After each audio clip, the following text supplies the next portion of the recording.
어떻게 더위와 싸우는 게 힘든 것 같아요? 아니면 마귀와 싸우는 게 힘든 것 같아요?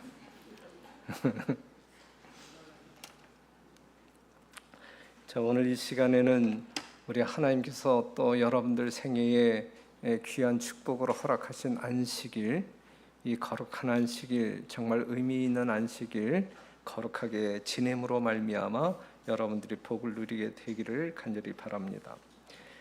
자, 예수님의 제자들이 예루살렘에 있었어요. 그렇죠? 예수님이 유월절에 죽으셨고 그때로부터 이제 유월절 주간이잖아요. 그렇죠? 유월절, 그다음 무교절, 일주일.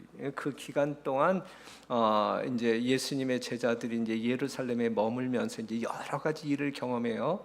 예수님이 죽으셨고 장사 지내고 그들이 이제 다 슬픔 가운데 절망 가운데 있을 때 예수님이 부활했다라는 소식을 접하게 되고, 그러한 소식을 접한 말에도 불구하고 믿어지지 않았고, 그러는 가운데 예수님이 나타나셨고, 그래서 이제 믿음을 확신하게 되었고, 여전히 의심하는 도마에게까지 예수님이 나타나셔서 만져봐라, 제발 믿어라, 이렇게 하심으로 말미암아 이제 제자들 심령 가운데 이 예수님의 부활에 대한 분명한 확신을 가지고 있었단 말이죠.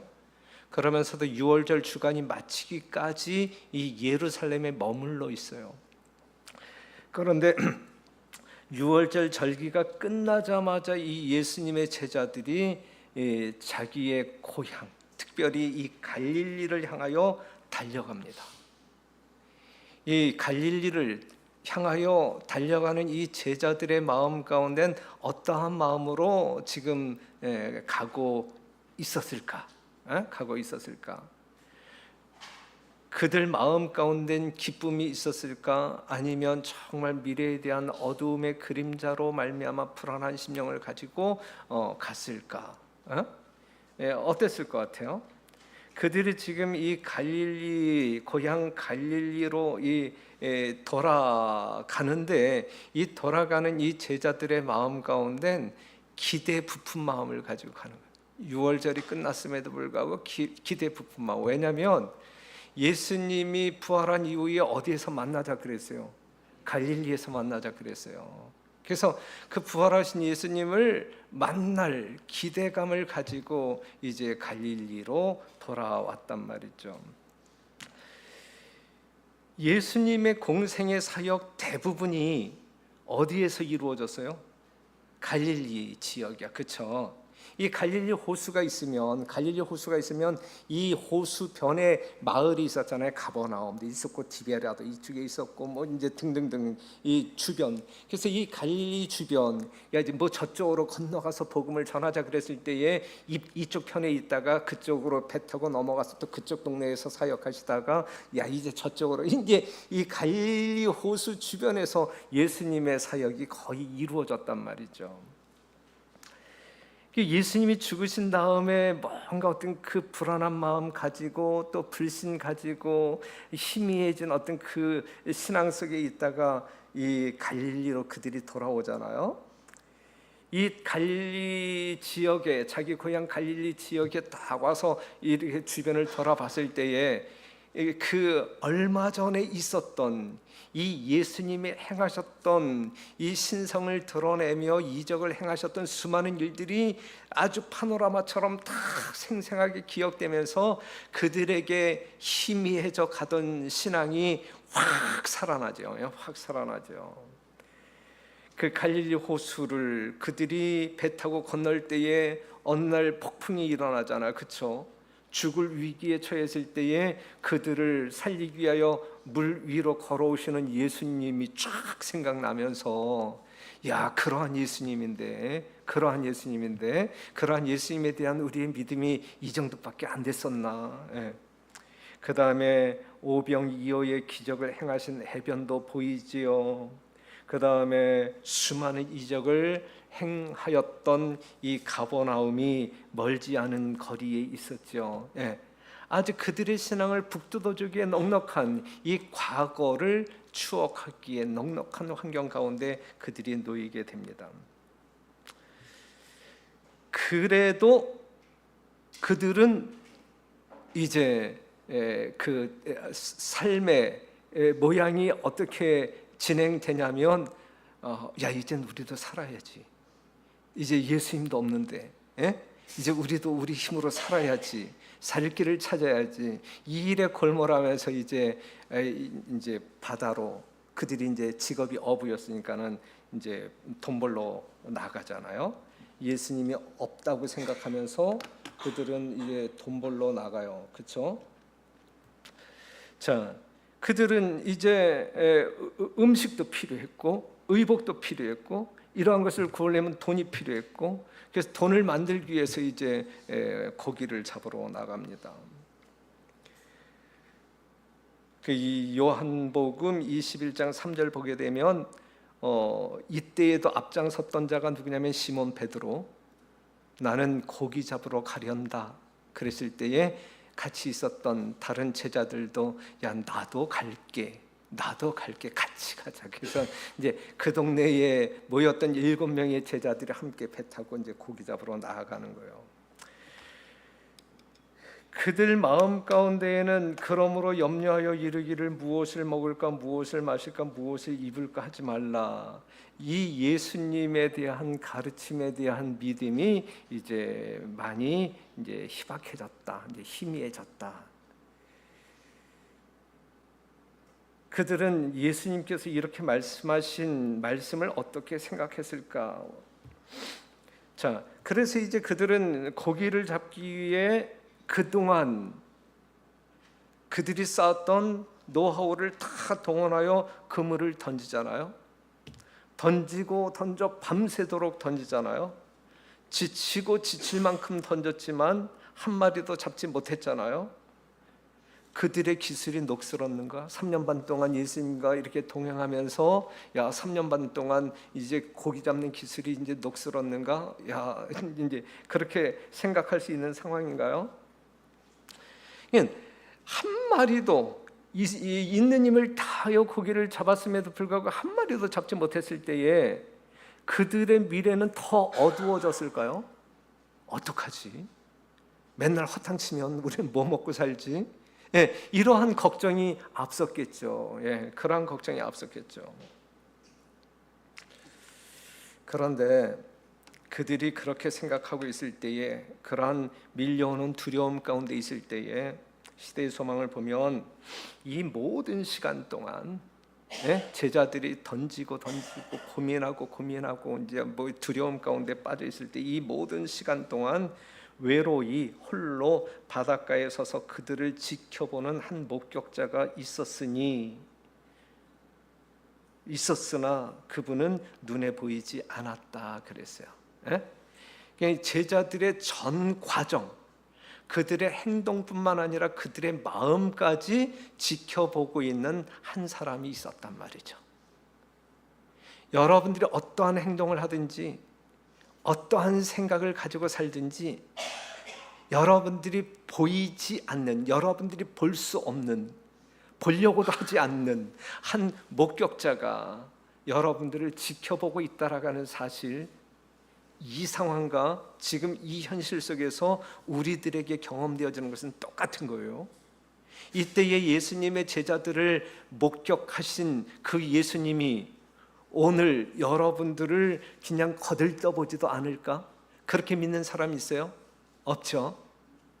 분명히 여러분들을 지켜보고 계시다. 여기에 대한 믿음이 있을 때에 믿는 사람과 믿지 아니하는 사람의 삶의 질은 다를 거예요. 사는 방식도 다를 거예요. 그러니 여러분들이 선택하세요. 믿든지 아니 믿든지. 분명한 사실, 변함없는 사실인데 믿든지 아니 믿든지에 따라서 상황은 달라져요. 여러분들의 삶의 방식도 달라지는 거예요. 그래서 이 모든 시간 동안 예수님은 그들을 지켜보고 있었습니다. 이 상황을 본다고 하면 밤새도록 지켜보고 있는 거예요. 밤새도록. 우리 시편에 있는 말씀처럼 그분은 뭐 하시지도 아니하는 분이에요. 졸지도 주무시지도 아니하고 여러분들이 일거수일투족을 다 지켜보시면서 돕는 보혜사, 여러분들 곁에서 여러분들 돕는 자로 존재하신다라고 하는 사실이죠. 제자들은 그분을 보지 못했어요. 볼 수 없었어요. 어둠의 시간, 예수님이 어떤 그 육신을 가지고 서 있었음에도 볼 수 없었어요. 볼 수 없었지만 주님은 그 자리에 있었던 거예요. 지금 여러분들이 이 육신의 안목으로 예수님을 보지 못하고 있을지라도 예수님은 그 자리에 있는 거예요. 이 사실을 현실적으로 믿을 때에 여러분들의 신앙생활이 현실적인 신앙생활이 되는 거예요. 만약에 그것을 여러분들이 이론적으로 믿는다고 하게 되면 여러분들의 신앙은 이론적인 신앙에 불과한 거예요. 그죠? 그런데 이 성경에서 말할 때 이 모든 것은 현실이잖아요. 그렇죠? 여러분들은 믿음으로 말미암아 보지 못하는 것을 볼 수 있어야 되는 거잖아요. 이게 현실이란 말이죠. 부인할 수 없는 현실. 그렇기 때문에 예수님께서는 우리에게 계속적으로 믿음을 요구하는 거예요. 사실이니까 믿어라야. 사실이니까. 예수님이 지금 우리 곁에서 우리를 지켜보고 있으니까 제발 믿어라. 여러분들이 지금 졸고 있는 거 다 보신다고, 그렇지? 딴 생각하고 있는 것도 다 보신다고요. 제발 믿어라. 드디어 이제 어두움이 밀려가고 이제 아침을 맞이하는 제자들이 이제 그 해변에 서 있는 이 예수님이 아주 진짜 다정한 어조로 요한복음 21장 보게 되면 얘들아 너희에게 고기가 있느냐, 뭐 그물 속에 뭐 잡힌 고기가 있느냐라고 물어요. 없나이다. 그물을 내 오른편에 던지라. 그리하면 얻으리라. 그리하지 않으면 얻을 수 없는 거예요. 그물을 던지라 했을 때에 던지면, 그리하면 얻으리라 그랬어. 이게 하나님의 약속이에요. 약속. 이 약속을 믿어야 돼요. 이 약속을 믿고 순종할 때, 그 그물을 던지는 행위를 하게 될 때에 이게 순종이잖아요. 그럴 때 고기를 얻을 수 있는 거예요. 요거 간단한 문장이지만 이게 또 신앙의 전부이잖아요. 그렇죠? 이게 신앙이잖아요. 하나님의 약속을 믿는 거예요. 믿는다고 하게 되면 행동으로 순종해야 돼. 그리할 때에 우리는 하나님의 사랑도 경험할 수 있고 능력도 경험할 수 있는 것이거든요. 그럴 때 그 신앙이 현실이 되는 거예요. 그렇죠? 만약에 이러한 것을 경험하지 못할 경우에는 신앙은 어디까지나 추상이 될 수도 있고 그냥 이론에 불과할 수 있어요. 하지만 우리가 이렇게 될 때에 그 신앙은 정말 현실적인 신앙이 되는 것이거든요. 그래서 그 예수님의 약속을 믿고 이에 던졌더니 한 마리도 없었던 그 그물 속에 고기가 많아 그물을 들 수가 없었다 그랬어요. 하나님의 약속은 분명히 뭐한다? 이루어진다. 그런데 그 이루어짐을 경험할 수 있는 사람은 오직 누구만이 경험할 수 있다? 믿음으로 순종하는 사람들만이 경험할 수 있다라는 사실이죠. 성경에 수많은 약속이 있어요. 이 약속을 그냥 허투루 생각하는 사람은 아무것도 경험할 수 없어요. 하지만 이 약속을 분명히 믿고 순종하는 사람들은 시시때때로 하나님의 넉넉한 은혜 속에 살 수 있어요. 해보라니까요. 한번 순종해보라니까요. 작은 일이건 큰 일이건 순종해보시라고요. 그래서 그 제자들은 예수님의 명령에 순종했고 드디어 예수님의 능력을 보았고 드디어 그들의 주님이 그들과 함께 계심을 확인하게 됩니다. 그분이 떡을 떼어 그들에게 나누어 주시자 7사람은 모두 그분을 알아보았다. 모두 그분을 우리와 함께 동행했던 우리의 스승이시고 주님이신 죽었다가 부활하신 진짜 부활하신 예수님 맞네. 확인했어요. 믿어 의심치 않았어요. 요 사실 확인 이후에 제자들은 전폭적으로 달라진 사람으로 살아요. 그렇죠? 요 사실을 확인하기 이전의 제자들의 모습과 요 예수님의 부활을 확인한 이후에 이 제자들의 삶은 전혀 다른 사람, 전혀 다른 사람으로 살게 됩니다. 지금 요한복음 21장에서 야 그물을 던져봐 얻을 수 있을 거야, 요것은 똑같은 사건이에요. 그렇죠? 그러니까 예수님의 공생의 초창기 이 제자들을 모을 때 행하였던 이적, 그런데 거의 똑같은 이적이 예수님이 부활하신 이후 하늘로 승천하기 직전 이러한 이적을 행하셨거든요. 어떠한 의미가 있을까? 이 반복적으로 똑같은 이적을 행하신 이 예수님의 행위에는 어떠한 메시지가 담겨져 있을까요? 어떠한 메시지가? 예수께서 전에 바닷가에서 그분을 따르라고 명하셨던 장면이 그들에게 생생하게 떠올랐다. 그들은 그분의 명령을 듣고 어떻게 저희가 깊은 곳으로 가서 그물을 던졌으며 그물에 고기가 가득 차서 그물이 찢어질 지경으로 많이 잡혔던 일을 회상하였다.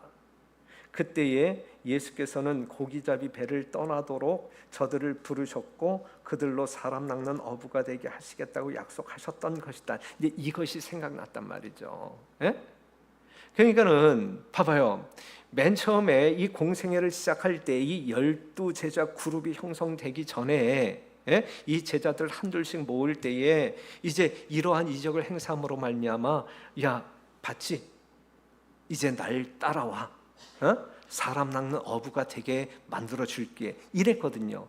그랬을 때에 예수님의 제자들은 고깃배, 그물, 부모 다 남겨두고 누구만 바라보면서 예수님의 뒤만 쫄랑쫄랑 쫓아다녔단 말이죠. 그러면서 그들은 진짜 하늘의 이치를 배웠을 뿐만 아니라 사람을 낚는 기술을 터득했을 뿐만 아니라 그러한 그들의 삶 가운데는 천국적인 행복을 경험하고 살았단 말이죠. 이것이 초창기 때의 예수님의 제자들의 모습이었어요. 그런데 예수님이 십자가에 죽으신 이후에 다 뿔뿔이 흩어지고 믿음도 해이해지고 말이죠. 그래서 이제 요한복음 21장 예수님이 하늘로 승천하기 전에 똑같은 이적을 행함으로 말미암아 그들에게 부여된 사명이 무엇인지, 즉 사람 낳는 어부에 대한 이 사명을 리마인드시키, 희미해진 그들의 생각을, 그리고 먹고 사는 문제 걱정하지 마 이거거든요. 그렇죠? 너희는 그냥 사람 낚는 이 어부의 사명을 그냥 집중해. 이러한 교훈을 주기 위하여 똑같은 이적이 반복되어진 것이다. 이렇게 이해를 하시면 좋을 것 같아요. 그래서 이어서 말하면 그러한 장면을 그들의 마음에 떠오르게 해서 그 인상을 깊이 심어주시기 위하여 그분은 다시 이러한 이적을 행하셨던 것이다 그랬어요. 예수님이 하시는 모든 일에는 의미 없는 것이 없어요. 목적 없는 것이 없어요. 작은 것이든 큰 것이든 거기에는 반드시 여러분들이 들어야 할 메시지가 있고 교훈이 있단 말이에요. 그것을 터득하시고 깨달으시고 이행하게 될 때에 여러분들은 하나님 앞에 아름다운 제자로 생애할 수 있게 될 것입니다. 사람을 낚는 어부는 예수님을 따라가는 사람이에요. 그렇죠? 예수님을 따라가는 사람들은 뒤를 돌아보지도 않고 그 다음에 돌아가지도 않아. 돌아보지도 않고 돌아가지도 않아요. 그렇죠? 여러분들이 진리를 사고서 팔아서는 안 돼. 그렇죠? 예수님을 발견한 이후에 그 엄청난 보화, 우주보다 그 귀한, 천하보다 그 귀한 보화를 버리고 천하를 얻기 위하여 이 바울이 버린 이 쓰레기통을 뒤지는 어리석은 사람들이 되어선 안 된단 말이죠. 그렇죠? 우리는 예수님을 따라가는 사람들이에요. 예수님을 따라가는 사람들은 뒤를 돌아보는 사람들이 아니란 말이에요. 쟁기를 끌고 가는 사람이 뒤를 보라 그래서 보지 말라 그랬어요. 뒤를 보지 않는다 그랬어요. 보지 말라 그랬어요. 앞만 보고 가라 그랬어요. 앞만 보고 가라 그랬어요. 앞에 누가 있어야 돼요? 예? 먼저 가시는 예수님이 있어야 돼요. 예? 여러분들이 앞만 보고 가야 되는데 그냥 시간적인 미래를 보고 그냥 가란 이야기가 아니죠. 앞에 가시는 누구를 보고 가란 이야기예요? 예수님을 보고 가란 이야기죠. 야, 앞만 보고 가. 미래를 향해서만 가. 그냥 이게 아니라 앞에 누가 가시니까 예수님이 가시니까 예수님을 보고 따라가야 된단 말이에요. 다른 거 보이면 안 돼. 다른 거 보이면 이 예수님을 잃어버려. 그렇죠? 예수님을 따라가다가 다른 것이 보이면 예수님을 잃어버려요. 그래서 우리는 앞만 보고 가야 된단 말이죠. 드디어 이 예수님을 만난 이 제자들은 결국은 영적 아침을 만나게 된 거예요. 영적 아침. 여러분들은 영적으로 어느 타이밍에 살아가고 있는 사람들이냐? 여러분들의 영적인 상태는 아침입니까? 아니면 뭐 한밤중 어두움 가운데 있습니까? 우리는 밝음 가운데 있어야 되지 않겠어요? 우리는 늘 영적으로 아침 중에 살아야 될 것입니다. 그래서 저희는 비록 더 이상 그분과 개인적인 교제를 할 수 없게 되고 그들이 전에 가졌던 직업으로 생계를 유지하는 방법을 잃는다 할지라도 부활하신 구주께서는 역시 그들을 돌보실 것이다. 저희가 그리스도의 사업을 행하는 동안 예수께서는 그들에게 필요한 것을 공급해 주실 것이다. 그리고 예수께서 그들에게 배 오른편에 그물을 던지라고 명하신 데는 한 가지 목적이 있었는데 그게 뭐냐면 그 편 해변에 당신이 서 계셨다. 그것은 믿음의 편이었다. 만일 그들이 그분과 연결되어 힘써 일한다면, 즉 그분의 거룩한 능력에 저희 인간의 노력을 결합시킨다면 그들은 결코 실패하지 않고 성공할 수 있을 것이다 그랬거든요. 그냥 배 오른편에 그물을 던지라, 여기에 의미는 예수님이 그 편에 있었단 말이죠. 예수님 편, 즉 예수님과 연결된 믿음의 삶을 살아라, 이 말씀이거든요. 그리할 때 잡는단 말이에요. 그리할 때 하나님께서 주시겠다라고 하는 그러한 축복을 경험할 수 있다는 이야기란 말이죠. 그냥 하나님의 말씀대로 살아요, 여러분. 그냥 여러분들의 어떤 그 똑똑한 머리를 굴려서 이 예수님의 이 어떤 그 지도는 상당히 어리석다, 이 현실감이 없다, 그렇기 때문에 난 이렇게 해볼래, 그럴 때는 그냥 깡통이라니까요. 아무것도 없다니까요. 정말 이 예수님께서 하신 말씀이, 명령이 내가 볼 때에는 정말 아주 무가치하게 보인다 할지라도 그것이 예수님의 말씀이라고 하게 되면 그냥 믿고 순종해 보라고요. 그리할 때 여러분들은 정말 상상할 수 없는 여러분들이 계산할 수 없는 그러한 축복을 경험할 수 있어요. 우리는 늘 믿음을 가지고 예수님 편에 서야 합니다. 왜요? 왜 그래야 합니까? 왜 그래야 하죠? 그래야 굶어 죽지 않아요. 그래야 굶어 죽지 않아요. 여러분들이 늘 예수님 편에 있을 때에 우리가 육적인 양식도 넉넉히 받아 이렇게 살 수 있는 것이고, 그 다음에 영적인 축복도 넉넉히 경험할 수 있어요. 만약에 그것이 없으면 아무것도 여러분들에게 주어지지 않습니다. 그 다음에 이제 어떠한 일이 전개가 되냐면 이제 이 베드로와 예수님이 이제 대화하는 장면이 나오잖아요, 그렇죠? 자, 베드로를 다시 한번 상기해봐요. 베드로는 예수님을 모욕했고 또한 그의 형제들의 불신을 일으켰어요. 참 이 말년의 말이죠. 아주 고약한 역할을 했어, 고약한 역할을. 이러한 사람이 사도직을 계속할 수 있을까? 그렇죠? 예수님을 그토록 이렇게 모욕하고 저주한 이 베드로가 이 예수님의 제자의 직임을 계속 수행할 수 있을까? 할 수 있는 거예요, 없는 거예요? 베드로 같은 사람도 예수님의 사도직을 계승할 수 있는 거예요, 없는 거예요? 할 수 있잖아, 지금 우리가 그 성경을 보게 되면, 그죠? 그런데 그러한 일을 하기 위해서는 예수님과 다른 사람들의 신임을 회복해야 돼요. 예? 회복해야 돼요. 만에 하나 이 교회 생활하다가 뭔가 어떤 그 부도덕으로 말미암아 교회에서 징계를 받았어요.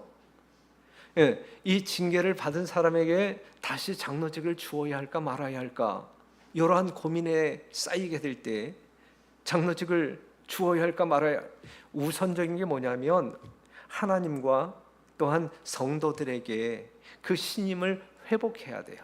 예? 그것이 없을 때에 다시 세우는 것은 상당히 위험한 거예요. 예. 지금 베드로도 마찬가지예요. 예수님과 다른 형제들의 신임을 회복해야만. 그래서 이 베드로가 진짜 마음속 깊숙한 곳에서 전혀 딴 사람이 되었다라가는 회심의 증거를 보여야만 되는 것이거든요. 그래서 그러한 절차를 예수님께서 지금 밟으시는 거예요. 밟으시는 거예요. 여기에 그리스도를 따르는 모든 자들을 위한 한 가지 교훈이 주어졌다. 복음은 악과 타협하지 않는다.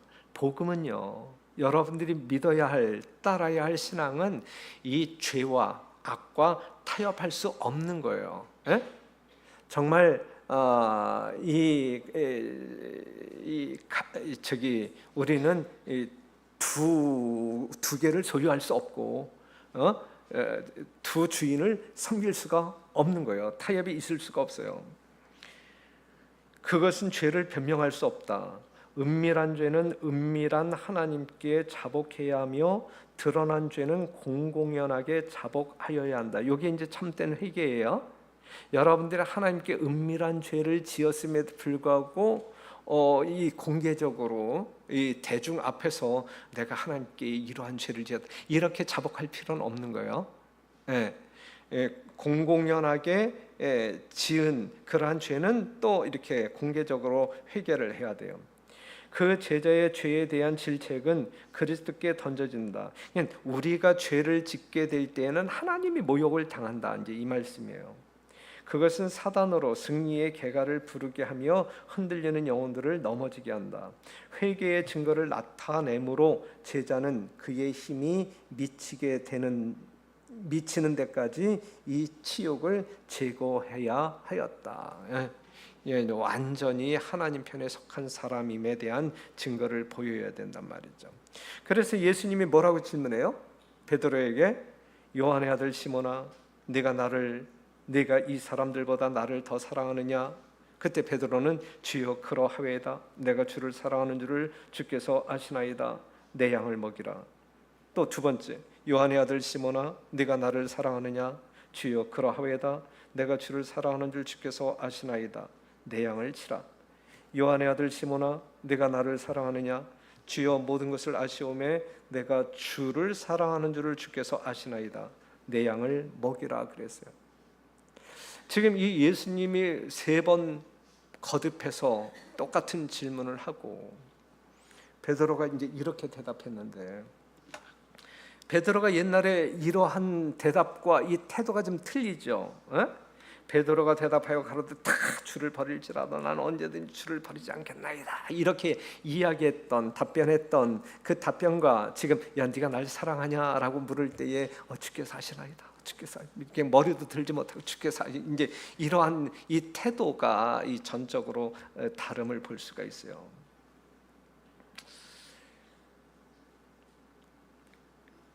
옛날의 베드로가 아니란 말이죠. 옛날의 베드로가 아니란 말이죠. 전혀 다른 베드로의 모습을 지금 여러분들이 보고 있단 말이죠. 그들에게서 지금 그 베드로에게서 지금 뭐가 증거되고 있는 거예요? 회심의 증거를 볼 수 있는 거란 말이죠. 바뀌었네. 뭐가 이 사람을 이렇게 바꿨을까? 뭐가 이 사람을 바꿨을까?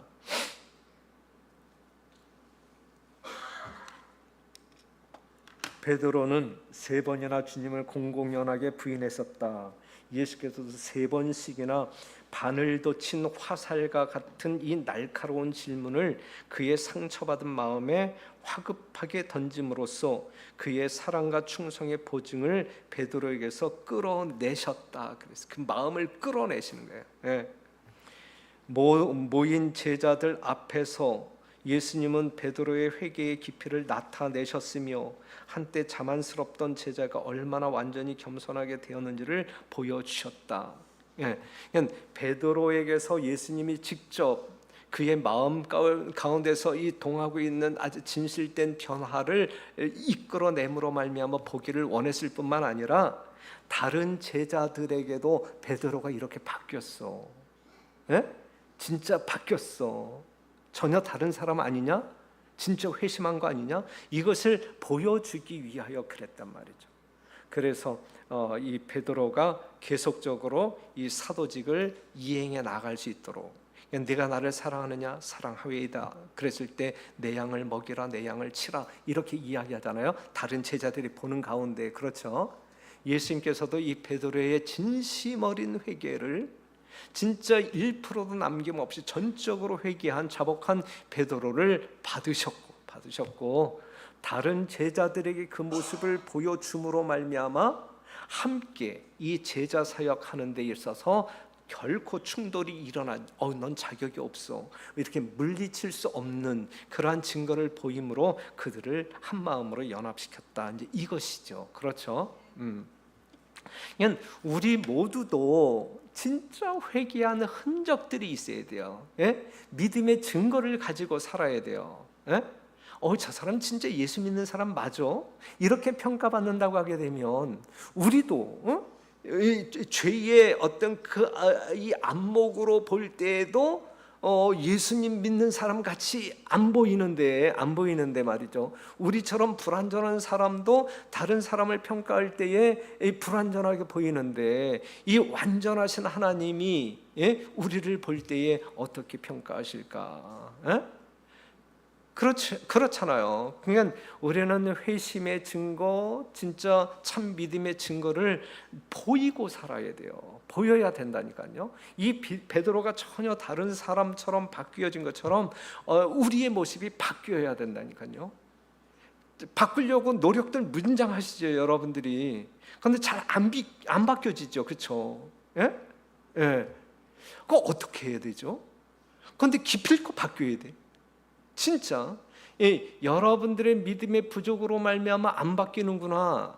그 다음에 내 자신이 예수님께 굴복하지 아니함으로 말미암아 부분적인 굴복으로 말미암아 내가 안 바뀌는구나. 이건 아닌데. 근데 완전히 바뀌어야 되는데, 내 자아가 완전히 예수님께 굴복돼야 되는데, 이러한 몸부림이 매 순간 있어야 되는 것이거든요. 그렇죠?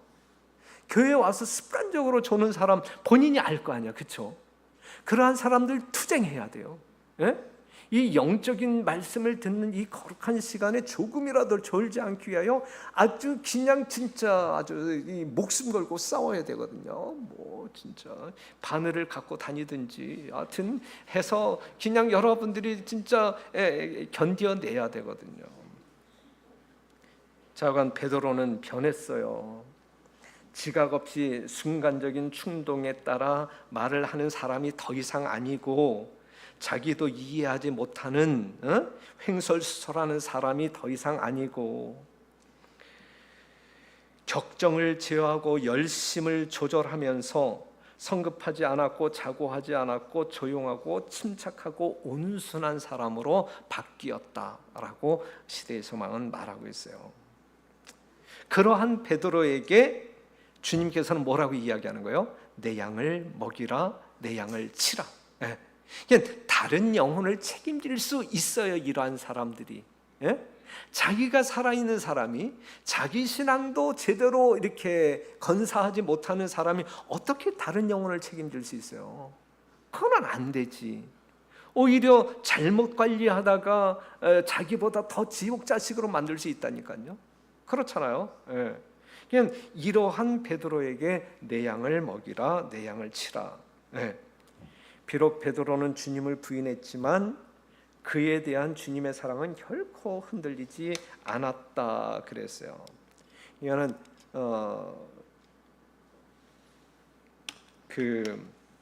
그리스도께서 베드로에게 하신 질문은 깊은 의미가 있었다. 그분은 제자 되는 일과 봉사하는 데 있어서 단 한 가지 조건만을 말씀하셨다. 내가 나를 사랑하느냐고 라고 말씀하셨다. 이것이 필수적인 자격이다.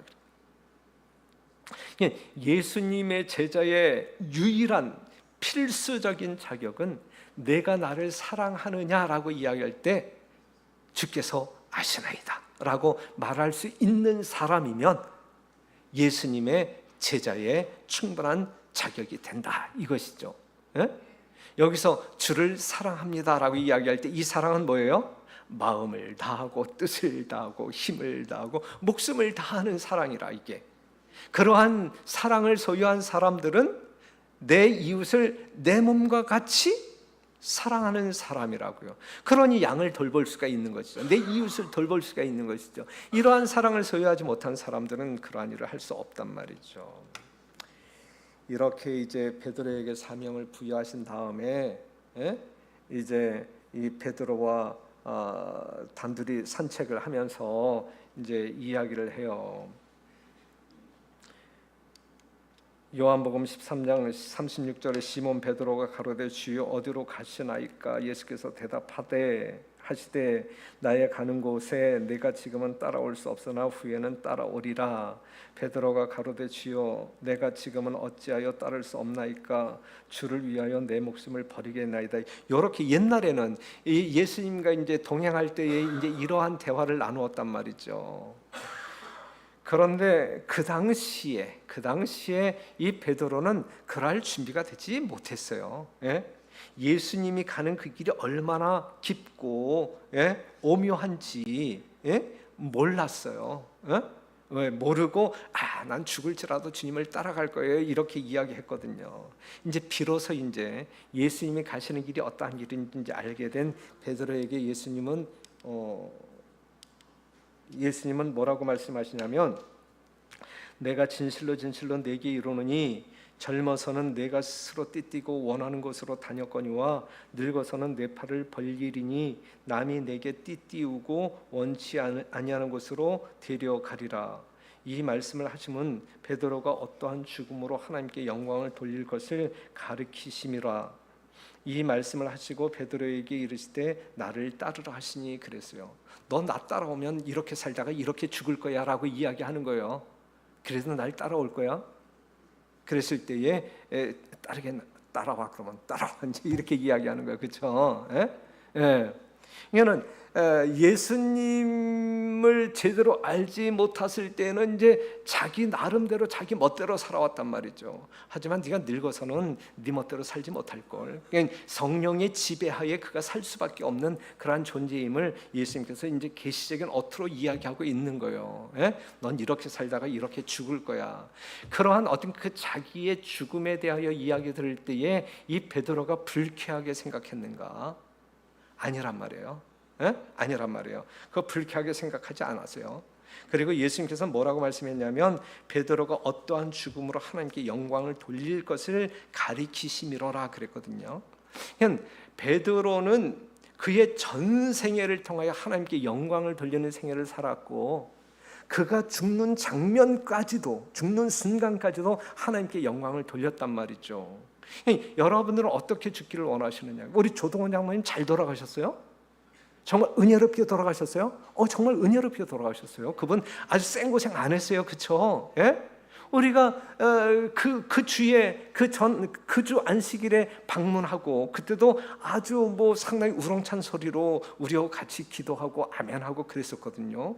그런데 뭐 며칠 뒤에 그냥 조용히 돌아가셨단 말이에요. 아주 복 있게 돌아가세요. 여러분들도 그렇게 죽길 원하잖아요. 그래요, 안 그래요? 그렇잖아. 요양원에서 죽길 원해요? 아니잖아, 그렇지? 호흡기 달고 몇 년 살다가 죽길 원해요? 아니잖아, 그렇지? 그런데 이제 중요한 건 뭐냐면 우리가 어떻게 죽느냐는 중요하지 않아. 어떻게? 나의 죽음이 하나님께 영광이 되느냐, 이게 중요한 거죠. 나의 죽음이 죽는 순간까지도 말이죠. 정말 어떤 그 예수님의 재림을 믿고 예수님 오실 때에 이 부활을 믿는다라고 평생 고백해온 사람이 그냥 하루라도 더 살기 위하여 이 생명에 대하여 아주 구걸하는 그러한 모습으로 살게 될 때에 지켜보는 제자들이, 그 자식들이 은혜를 받을까 못 받을까? 김가병 은혜 받을 것 같아요, 못 받을 것 같아요? 못 받을 것 같아요, 그치? 그러니까 그렇게 죽으면 하나님께 영광이 안 된다고요. 영광이 안 되는 거야. 자기가 딱 죽을 때가 된 줄 알면 더 열심히 회개하면서 더 순결한 신앙을 이 자식들에게 보여주기 위하여 애쓰고, 자식들 만날 때마다 자기의 어떤 그 신앙의 여정, 그리고 나의 일생 가운데 함께했던 이 하나님의 사랑과 능력을 증거하는 시간으로 정말 들릴락말락한 소리로 일지라도 하나님의 은혜는 나를 여기까지 인도하셨어, 이렇게, 그러니 내가 믿은 하나님 너도 잘 믿어야 나를 만날 수 있다, 이제 이렇게 해야 이게 제대로 되는 거 아니겠어요? 여러분들은 그렇게 죽으시겠어요? 예, 그렇게 죽으시기 바랍니다.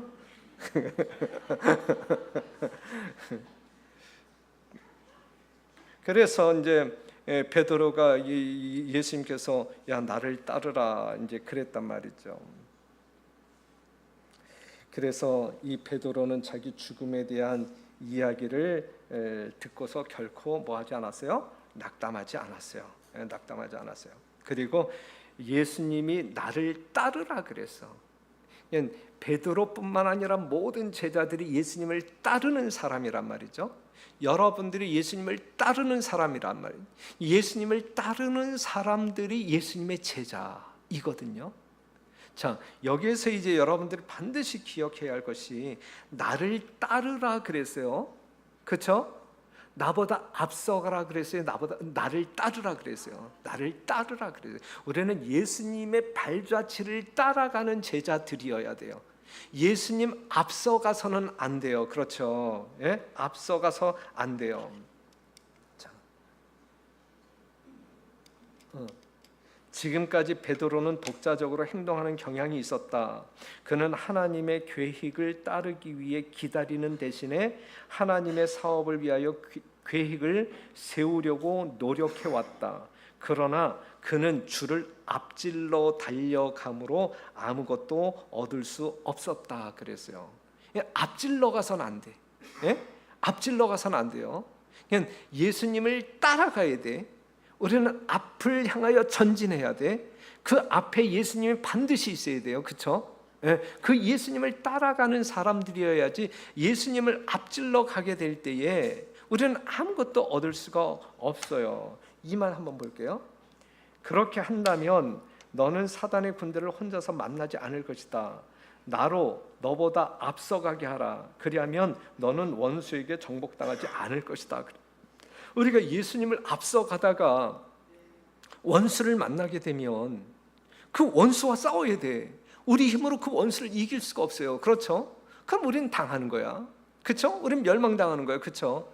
하지만 예수님을 따라가게 될 때에 그 원수는 예수님이 물리쳐 준단 말이에요. 그렇기 때문에 예수님의 승리가 여러분들의 승리가 되는 것이거든요. 그래서 나를 사랑하느냐? 나를 따르라. 내 양을 치라. 그랬단 말이죠. 사랑하는 성도 여러분, 이 안식일의 주인이신 예수님이 여러분들에게 말씀하시는 거예요. 내가 나를 사랑하느냐? 나를 따르라. 사람 낚는 어부가 되게 하겠다 그랬어요. 예수님을 따르는 진정한 제자들이 되기를 간절히 바랍니다. 예수님 앞서가는 건방진 성도들이 되지 마세요. 정말 겸손하게 예수님의 피 묻은 발자국을 따라감으로 말미암아 예수님의 겸비한 품성을 나타내시는 하나님께 영광 돌리는 주의 종들이 되기를 간절히 바라면서 말씀을 마치겠습니다.